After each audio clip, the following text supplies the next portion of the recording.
আসসালামু আলাইকুম dear students, আশা করি সবাই খুব ভালো আছো। আমি Mohammad Hasibul Hasan Sajib, lecturer, department of civil engineering, Pundra university of science and technology.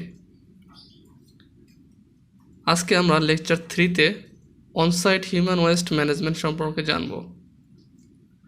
তো চলো শুরু করা যাক আজকের লেকচার। প্রথমে আমরা যে টপিকসটি দেখব সেটি হচ্ছে সিম্পল পিট ল্যাট্রিন। তো পিট ল্যাট্রিন আমরা মিড টার্মের সিলেবাসেও অল্প একটু পড়েছিলাম। তো আজ আমরা বিস্তারিত জানব।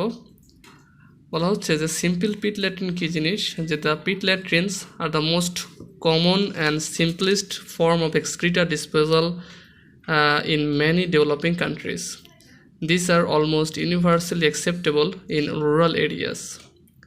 বলা হচ্ছে যে এই পিট ল্যাট্রিনগুলো সবচাইতে মোস্ট কমন এবং simplest form of excreta disposal in many developing countries, অর্থাৎ অনেক উন্নয়নশীল দেশগুলোতে এক্সক্রিটা ডিসপোজালের জন্য একটা সিম্পলেস্ট এবং মোস্ট কমন ফর্ম হচ্ছে এই পিট ল্যাট্রিন। বলা হচ্ছে this are almost universally acceptable in rural areas. এটা ইউনিভার্সালি অ্যাকসেপ্টেবল কোথায়? রুরাল এরিয়া, অর্থাৎ গ্রাম্য এলাকাগুলোতে। And are also widely used in low income urban communities, অর্থাৎ রুরাল এরিয়া এবং যে সমস্ত নগর এরিয়াতে কমিউনিটিতে ইনকাম কম যে সমস্ত মানুষের, সেই সমস্ত জায়গাতে পিট ল্যাট্রিন ব্যবহার করা হয়। Although often not appropriate. They are however the cheapest system possible and the system most appropriate for individual householders responsible for their own sanitation.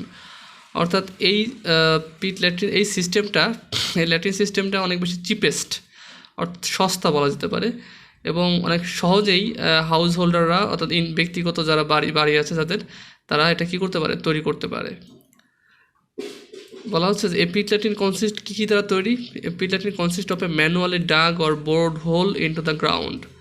অর্থাৎ ম্যানুয়ালি আমরা কী করতে পারি? যদি গ্রাউন্ডে আমরা একটা গর্ত করতে পারি এবং সেখানে যদি আমরা একটা স্কটিং স্ল্যাব, একটা উপরে একটা সুপার স্ট্রাকচার তৈরি করতে পারি, তাহলে একটা পিট ল্যাট্রিন তৈরি করা সম্ভব। The pit is simply a hole in the ground into which the excreta fall. অর্থাৎ পিট হচ্ছে সেই একটা ছোট্ট একটা হোল গ্রাউন্ডের মধ্যে, বা যাকে বলে আমরা গর্ত, যার মধ্যে কী পড়বে? এক্সক্রিটা ফল করবে। Urine and other liquid soak into the ground. Urine এবং অন্যান্য যে লিকুইডগুলো আছে সেগুলো গ্রাউন্ডে সোক করবে, অর্থাৎ গ্রাউন্ড শুষে নেবে এবং সলিড ম্যাটেরিয়ালস রিটেইন করে এবং ডিকম্পোজ হয় পিটের মধ্যেই। তো এটা আমরা ITN-এর যে বইটা আছে সেই বইয়ের 112 নম্বর পেজে আছে এটি। তো এরপরে আসি, এর ফিগারটাও এখানে দেখানো আছে। তারপর আসি several forms of pit latrine. Pit latrine কয় প্রকার? এখানে বলা আছে direct pit latrine, offset pit latrine and partly offset pit latrine. তো প্রথমে আসি যে ডিরেক্ট পিট ল্যাট্রিন কী জিনিস। বলা হচ্ছে যে when excreta fall directly into a pit underneath the user, it is called a direct pit latrine. অর্থাৎ যখন এক্সক্রিটা ঠিক ইউজারের নিচে একটা পিট থাকবে, ঠিক ডিরেক্টলি যখন পিটে পড়বে এক্সক্রিটা, তখন সেটাকে আমরা বলবো ডিরেক্ট পিট ল্যাট্রিন। এরপর আসি অফসেট পিট ল্যাট্রিন। এটা কীরকম? যে when excreta pass through a short pipe or a channel to a pit a few metres away, it is called an offset pit latrine. অর্থাৎ অফসেট পিট ল্যাট্রিন হচ্ছে যে এক্সক্রিটা direct তার এক্সক্রিটাটা ঠিক পিটের মধ্যে পড়বে না, এটা একটা পাইপের মধ্য দিয়ে এসে বা একটা চ্যানেলের মধ্যে দিয়ে এসে পিটের মধ্যে পড়বে, যেটা কিনা কিছু মিটার দূরে অবস্থান করতেছে। তো এটাকে আমরা বলতে পারি অফসেট পিট ল্যাট্রিন। এরপর আসে পার্টলি অফসেট পিট ল্যাট্রিন। এটা কী জিনিস? যে যখন when part of the pit is under the shelter, যখন পিটের কিছু অংশ কী হয়? শেল্টার বা সুপার স্ট্রাকচারের নিচে থাকে, অ্যান্ড পার্ট ইজ আউটসাইড, কিছু অংশ বাইরে থাকে। Where a removable cover allows the contents to be taken out. অর্থাৎ এখানে কী হয়? এটা রিমুভেবল কভার থাকে, তখন এই ধরনের পিট ল্যাট্রিনকে আমরা বলতে পারি পার্টলি অফসেট পিট ল্যাট্রিন। এরপর আসি general design consideration for simple pit latrine. Simple pit ল্যাট্রিনের জন্য জেনারেল ডিজাইন কনসিডারেশন কোনগুলা? বলা আছে যে নাম্বার 1 পয়েন্ট, কী বিষয় আমরা মাথায় রাখবো পিট ল্যাট্রিন ডিজাইনের ক্ষেত্রে? যে the pit should be as large as possible. অর্থাৎ পিটটা যত দূর সম্ভব বড় হতে পারে। However it should not be more than 1.5 metre. অর্থাৎ এটা লার্জ আমরা করতে পারি, কিন্তু আমাদের এর উইডটা 1.5 মিটারে বেশি হতে পারবে না। এরপরে আছে যে number 2, the soils with low permeability below 2.5 millimetre per hour are unsuitable for pit latrine, অর্থাৎ যে সয়েলগুলো পারমিয়েবিলিটি কম বিলো 2.5 মিলিমিটার পার আওয়ারে সেগুলা সেই সমস্ত সয়েলের ক্ষেত্রে আমরা পিট ল্যাট্রিন তৈরি করতে পারবো না, সেটা আনসুইটেবল হয়ে যাবে। Number 3, pits are unstable soils, pits in unstable soils must be fully lined, otherwise there is risk that the pit will collapse and the superstructure may fall into it. Pit unstable সয়েলে যখন আমরা পিট তৈরি করব তখন সেটাকে অবশ্যই আমরা line করে নিতে হবে, অর্থাৎ যে মাটিটা আমরা গর্ত করে রাখবো সে মাটিটা আমরা তার ভিতরে ইট দিয়ে মেসনরি তৈরি করে বা কংক্রিট দিয়েও আমরা লাইনিং করতে পারি, যার মাধ্যমে কি হয় ওই পিটটা ভেঙে পড়ার সম্ভাবনা কম থাকে এবং যদি সুপার স্ট্রাকচার ভেঙে পড়ে সেক্ষেত্রে সেটা সেভ হয়। নাম্বার 4 আছে safe distance between the latrine pit and a source of drinking water, অর্থাৎ ড্রিঙ্কিং ওয়াটারের সোর্স এবং ল্যাট্রিন পিটের মধ্যে একটা দূরত্ব থাকতে হবে, সেভ ডিস্টেন্স।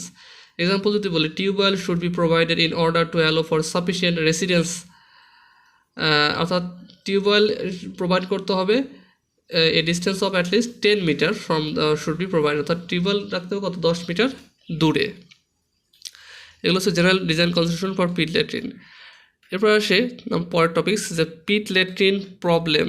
পিট ল্যাট্রিনের জন্য আমাদের একটা অঙ্ক দেখবো আমরা।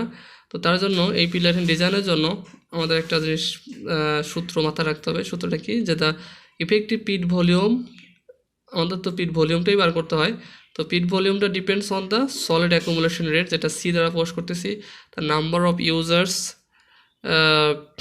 সেটা হচ্ছে P, and desired life of pit সেটা এন দ্বারা প্রকাশ করি। তো ইফেক্টিভ ভলিউম ক্যালকুলেট করাতে পারে ভি ইকুয়াল টু 1.33 CPN। আচ্ছা, আর সির ভ্যালুটা আমরা ধরবো হচ্ছে 112 নম্বর পেজে, 112 নম্বর বলছি, এখানে 114 নম্বর পেজে একটা ছক দেওয়া আছে নিচের দিকে, values of solid accumulation rate dry pit এবং ওয়েট পিটের জন্য, এইটা ফলো করতে হবে এই বইয়েরই। সেখানে আমরা প্রশ্ন অনুযায়ী আমরা দেখে নেব যে আমার কতটুকু আমার অ্যানালাইসিসের জন্য আমরা কি আসলে ওয়াটার ইউজ করতেছি নাকি সলিড ইউজ করতেছি, সেক্ষেত্রে সলিড অ্যাকুমুলেশন রেট সির মানটা কত হবে। ডির ভ্যালুটা 1 থেকে 1.5 মিটারের মধ্যে হবে, এর বেশি হওয়া যাবে না সার্কুলার পিটের জন্য। তো আমরা এখানে যে অঙ্কটা দেখতে পাচ্ছি যে design a low cost simple pit latrine for a family of 6 persons, the soil in the area fairly permeable and stable. বলা হচ্ছে একটা low cost simple pit latrine design করতে হবে 6জন ব্যক্তির একটা ফ্যামিলির জন্য। সয়েলের এরিয়াটা fairly permeable and stable. Ground water table is 5 metre below the ground level, ground water লেভেলটা ঠিক গ্রাউন্ড লেভেলের 5 মিটার নিচে আছে। Determine the size of the pit required for period of 5 years, অর্থাৎ 5 বছরের জন্য কী করতে হবে, পিটের সাইজটা আমাদের ক্যালকুলেট করতে হবে। বলা আছে যে the family uses water for annual cleansing, অর্থাৎ ফ্যামিলিটা অ্যানুয়াল ক্লিনসিংয়ের জন্য পানি ইউজ করে। এক্ষেত্রে আমার সির ভ্যালুটা কত হবে, যাকে আমরা বলতেছি solid accumulation rate C equal to 0.06 metre cube per person per year. আচ্ছা, সার্কুলার জন্য আমার ডির ভ্যালু ধরতে হবে 1.25, আর হেয়ার পার্সন হচ্ছে পি ইকুয়াল টু 6 আর N equal to number of year 5। তাহলে ভি সূত্র হচ্ছে 1.33 CPN, এর ভ্যালুগুলো বসিয়ে আমরা ভির ভ্যালুটা ক্যালকুলেট করলাম। তোমাদের যেহেতু ডিজাইন করতে বলছে, অর্থাৎ পিটের সাইজটা বার করতে বলছে, এই জন্য আমাকে এরিয়াকে হিসাব করতে হবে, যেহেতু এটা সার্কুলার পিট ধরে নিছি। তো πd²/4 দ্বারা করবো হিসাব করে, তাহলে ডেপথটা বের করতে পারবো, যেহেতু আমাদের এখানে ভলিউম পাইছি ভি ইকুয়াল টু 1.33 CPN থেকে, আর এ থেকে আমরা এরিয়া পাচ্ছি, তাহলে ডেপথ কত হবে, ভলিউম ডিভাইড বাই এরিয়া, তাই করা হয়েছে 2.4/1.23 হিসাবে ভ্যালু আসছে 1.95, যেটা আমরা 2 সমান ধরে নিছি। বলা হচ্ছে রেক্ট্যাঙ্গুলার পিটও আমরা কনসিডার করতে পারি, যার এরিয়া যদি সার্কুলার ক্ষেত্রে 1.25 ধরে নেই, রেক্ট্যাঙ্গুলার ক্ষেত্রে আমার এরিয়া ভ্যালু কত হবে 1.25 ইন্টু 1.25, দ্যাট ইজ 1.56। এটা ডেপথ তাহলে কত হবে, আমার তো ভলিউম আগেরটাই ছিল 2.4, তার এরিয়া দ্বারা ভাগ করবো 1.56, ভালো আসছে 1.54, 1.7 এর সমান ধরে, অর্থাৎ একটা রাউন্ড ফিগার ধরে নিচ্ছি। This is the answer. তো এই ছিল আমাদের আজকের লেকচার। ধন্যবাদ সবাইকে।